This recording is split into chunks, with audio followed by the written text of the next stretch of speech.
अस्सलाम वालेकुम नाजरीन। तो आज मेवात आज तक पर हम आपको जो मुद्दे चल रहे हैं, हाल ही में लोगों को भड़काया जा रहा है, तो आज हम अजमेर दरगाह के बारे में कुछ बातें करते हैं। अजमेर दरगाह की इतिहास, हिस्ट्री के बारे में आपको रूबरू कराते हैं। अजमेर दरगाह की बात करें तो ख्वाजा मोइनुद्दीन चिश्ती, जिनकी पैदाइश ईरान के सीस्तान शहर में हुई, उनकी पैदाइश 1141 ईस्वी पूर्व में ईरान के सीस्तान शहर में हुई थी। बहुत कम उम्र में ही उनके माता पिता की मृत्यु हो गई थी। उसके बाद वो उज़्बेकिस्तान चले आते हैं। उज़्बेकिस्तान में उनकी मुलाकात सूफ़ी ऑर्डर के संत उस्मान हारूनी से हुई, जिसके बाद दोनों एक साथ मक्के मदीने की यात्रा करते हैं।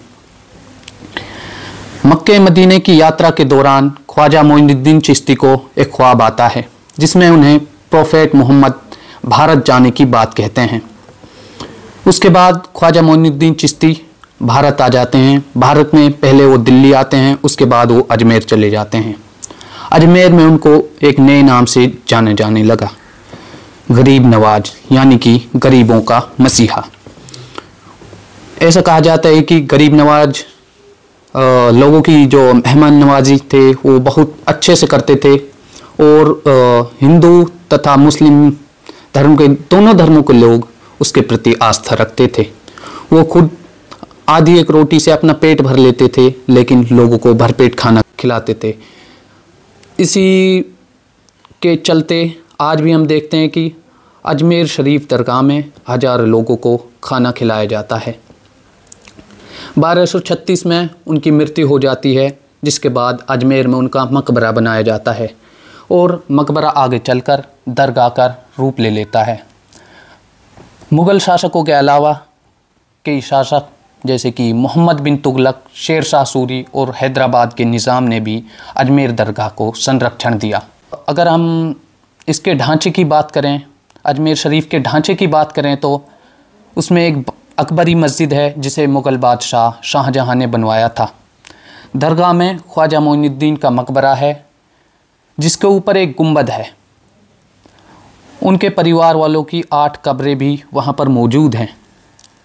यहीं पर मुग़ल परिवार के कई सदस्य, शाहजहाँ की बेटी और जहांगीर की बेटी भी वहीं दफन हैं। अजमेर शरीफ में 3 गेट हैं। एक निज़ाम गेट, जिसको हैदराबाद के निज़ाम मीर उस्मान अली ने बनवाया था, और दूसरा गेट जिसको जन्नती दरवाज़ा के नाम से जाना जाता है। ये गेट चांदी से बना हुआ है और इसको साल में सिर्फ 4 बार ही खोला जाता है। तीसरा जो गेट है वो बुलंद दरवाज़ा है।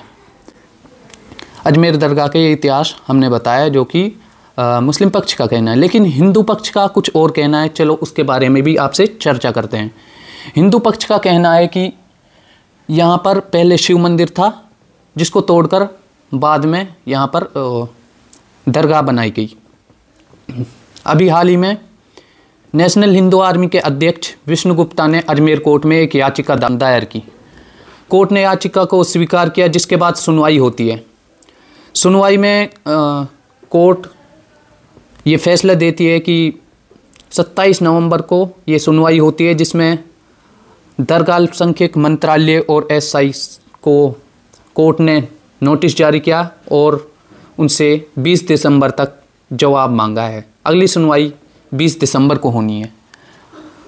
ये पहला मामला नहीं है दोस्तों, आए दिनों ऐसे मामले चर्चा में आते रहते हैं। अभी आपने हाल ही में देखा संभल वॉयलेंस, संभल की जो जामा मस्जिद है, वहाँ पर आपने देखा कैसे बेकसूर 5 नौजवानों की वहाँ पर हत्या कर दी जाती है। ऐसे आए दिन बाबरी मस्जिद के बाद आए दिन ऐसे मामले हमारे सामने आते रहते हैं। ताजमहल को ताज मोहल्ले बनाने की बातें चलती हैं। दिल्ली की जामा मस्जिद के ऊपर भी ये दावा किया जाता है कि यहाँ पर भी पहले मंदिर था, इसको तोड़कर मस्जिद बनाई गई। उसके बाद कुतुब मीनार, न जाने देश में ऐसे 1800 मामले हैं जिनके ऊपर ये बहस चल रही है। लेकिन एक कानून है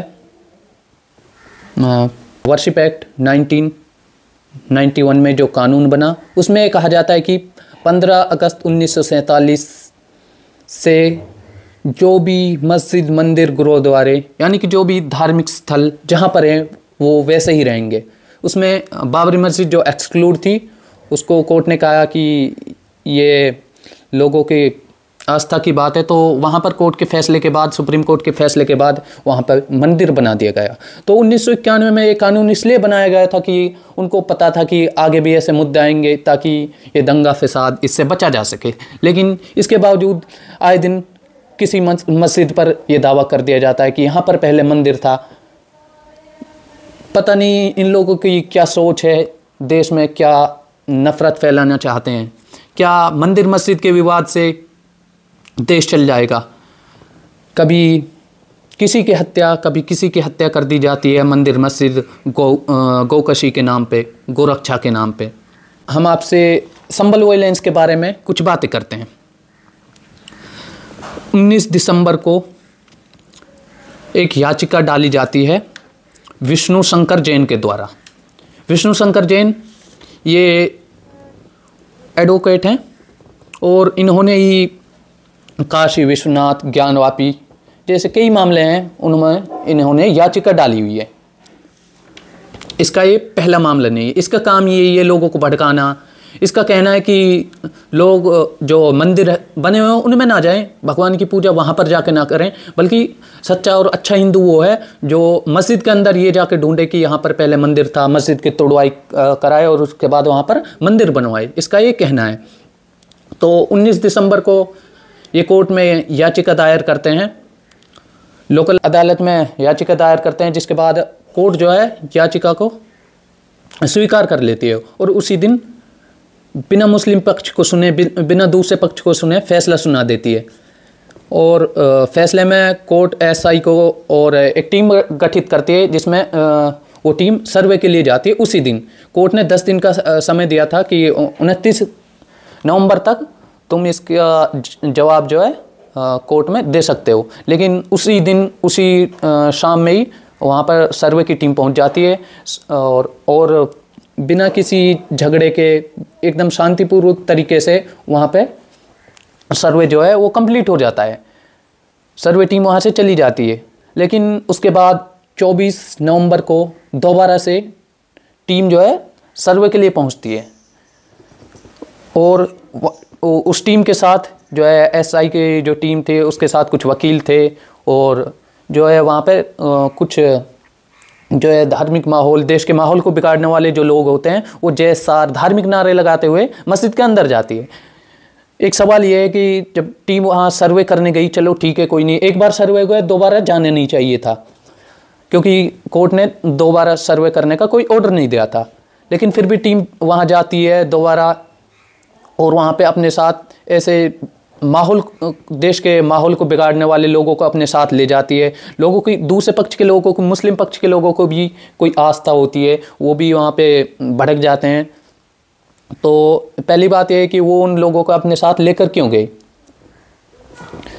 फिर उसके बाद वहाँ पे जो है एसडीएम संभल ने पानी खाली कराने की जिद की और एसपी और डीएम महोदय ने कहा कि ये पानी हम जो है डंडे से माप लेते हैं। लेकिन एसडीएम अपनी जिद पर अड़ी रही और उन्होंने वहाँ का पानी खाली कराया, जिसके बाद बाहरी जो वहाँ के लोकल लोग थे उनमें अफवाह फैल गई कि मस्जिद में खुदाई चल रही है।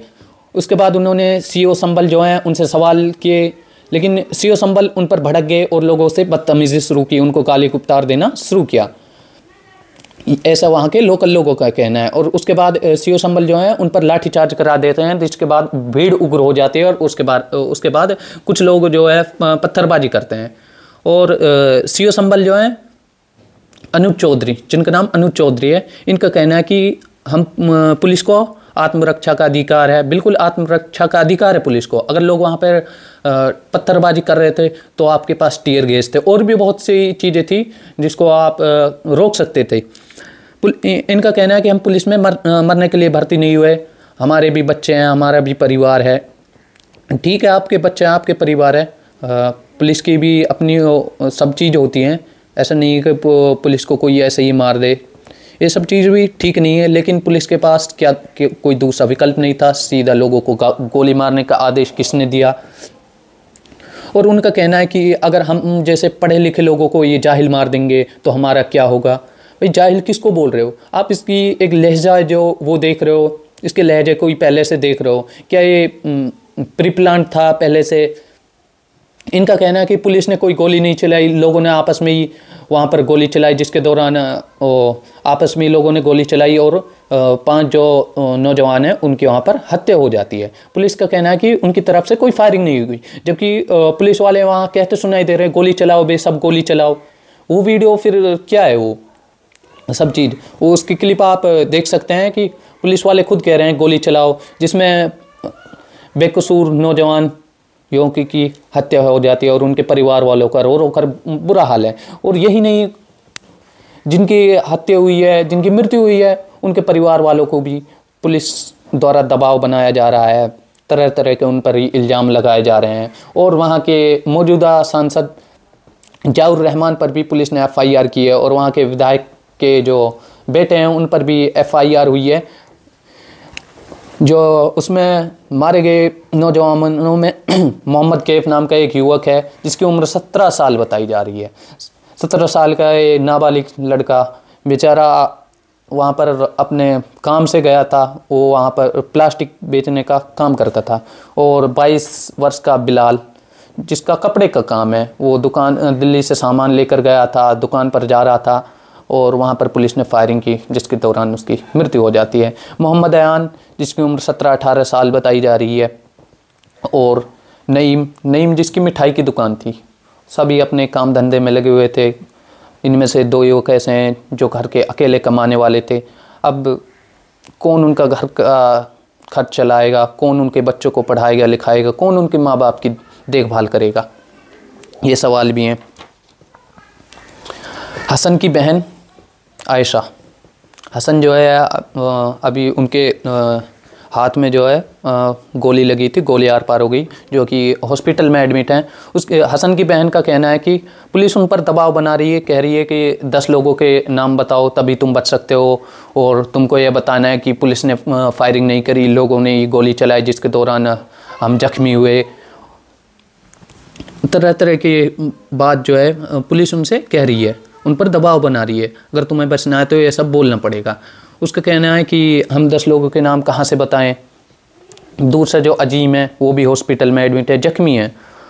वो वहाँ से 20 किलोमीटर दूर के रहने वाले हैं, वहाँ पर काम के सिलसिले से वहाँ पर आए थे और वो मज़दूरी का काम करते हैं बेचारा। उन पर ये दबाव बना जा रहा है कि तुम 10 लोगों के नाम बताओ तभी तुमको हम छोड़ सकते हैं, वरना तुम्हें भी जेल में डालेंगे, तुम भी मुलजिम हो, तुम भी दोषी हो। तरह तरह की बातें उनसे कही जा रही हैं। तो अजमेर शरीफ की जो है, अभी अजमेर शरीफ में क्या चाहते हैं? अजमेर शरीफ में दंगा कराना चाहते हैं, पता नहीं पूरे देश को दंगे में झोंकना चाहते हैं। वैसे तो कानून नाम की कोई चीज़ रही नहीं है। कभी काशी विश्वनाथ, कभी इनका मथुरा, कभी इनका ताजमहल, कभी कोई इनका चलता रहता है दिन। एक सवाल ये भी है कि जब पीपल ऑफ वर्शिप एक्ट 1991 में कहा गया है कि सीधे तौर से कि जो भी 15 अगस्त 1947 से जो भी मस्जिद, मंदिर, धार्मिक स्थान जो जहाँ पर हैं वहीं रहेंगे, लेकिन फिर भी इसके बावजूद अदालतें क्यों उस याचिका को स्वीकार कर लेती हैं? क्या कानून नाम की कोई चीज़ रही नहीं है? और उसके बाद कानून व्यवस्था तो बिल्कुल देश में एकदम रही नहीं है, खासकर यूपी में। 1.5 महीने के अंदर यूपी में 2 दंगे हो जाते हैं, एक बहराइच के अंदर, और उसके बाद अब ये संभल में हिंसा। संभल में आज तक आज़ादी के बाद 1947 के बाद से कोई हिंसा नहीं हुई, लेकिन ये यहाँ पर भी एक हिंसा हो गई और जो है संभल को पुलिस छावनी में तब्दील कर दिया गया। संभल की अगर कुछ बात करें तो हम 1875 में SI ने यहाँ पर सर्वे किया था। सर्वे की रिपोर्ट क्या कहती है हम आपको ये बता देते हैं। मस्जिद के अंदर और बाहर के जो खंभे हैं वो हिंदू मंदिर का जो ढांचा है उनकी तरह उनको बताया जाता है। सर्वे की रिपोर्ट कहती है कि प्लास्टर लगाकर उनको छिपाने का प्रयास किया गया है। प्लास्टर हटाने पर लाल रंग के प्राचीन खंभे दिखाई देते हैं जो हिंदू मंदिर के डिजाइन और रचना के थे। मस्जिद में मौजूद शिलालेख के मुताबिक 933 हिजरी में मीर हिंदू बेग ने जामा मस्जिद बनवाई। मीर हिंदू बेग जो कि बाबर के दरबारी थे, उनका कहना है कि बाबर के कहने पर मीर हिंदू बेग ने जो वहाँ पर पहले हरिहर मंदिर था उसको तोड़वाकर बाबर ने वहाँ पर मस्जिद बनवाई। उनका कहना है कि बाबरनामा जो कि बाबर ने खुद लिखा है, उसके पेज नंबर 687 पर लिखा है कि बाबर के आदेश पर मीर हिंदू बेग ने संभल के हिंदू मंदिरों को तोड़वाकर वहाँ पर जामा मस्जिद बनवाई। जबकि दूसरी ओर मुस्लिम पक्ष इतिहासकार हैं, उनका कहना है कि मौलाना मोईद कासमी जिन्होंने तारीख़ संभल नाम की एक किताब लिखी, वो अपनी किताब में लिखते हैं कि ये एक ऐतिहासिक तथ्य है कि बाबर ने लोधी शासकों को हराने के बाद 1526 में संभल की यात्रा की, लेकिन यह झूठ है कि बाबर ने उस मस्जिद को बनवाया, बल्कि संभव है कि इसका निर्माण तुगलक काल में हुआ। फ़िलहाल दोस्तों इतना ही। आप सभी लोगों की इस पर क्या राय है, अपनी प्रतिक्रिया कमेंट बॉक्स में हमको ज़रूर दें। दोस्तों सबसे पहले हमारी खबर देखने के लिए सब्सक्राइब कीजिए मेवात आज तक चैनल को और साथ में दबाइए बेल आइकन घंटी।